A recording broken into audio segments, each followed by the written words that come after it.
Ayan. Dapat tumumba na itatayo natin. Mga kapitik. Uy.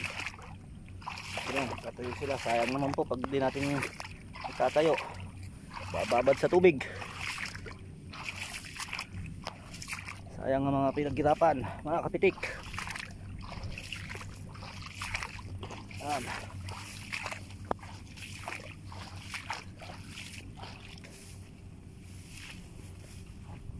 Daw.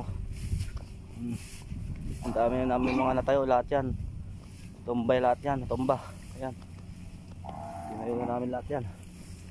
Marami pa pong nakatumba doon. Doon. Yung sa Kapitik Marvin.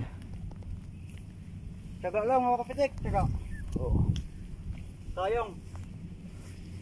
Ayan. Kapitik. Tsaga lang po mga kapitik. Buhay na Oh. magsasaka. Dapa po talaga lahat. Para hindi sayang ang pagod. Oo. Kung may pag-asa pang i-survive, i-survive. Yan mga kapitik. Hanggang hindi naman po natin mapipigilan ng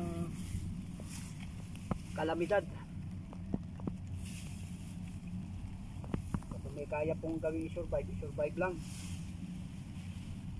Isa naman sa hayaan na lang natin na masayang.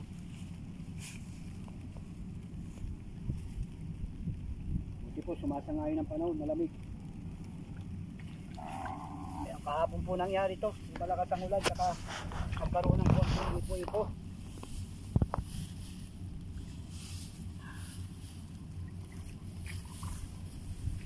Mga kapitik! Ayan mga kapitik, ito, sa salabuyan kasi natin. Shout out sa mga magulang ko, mga kapatid ko. Shout out po sa kanila. Shout out po. Ingat po kayo lagi.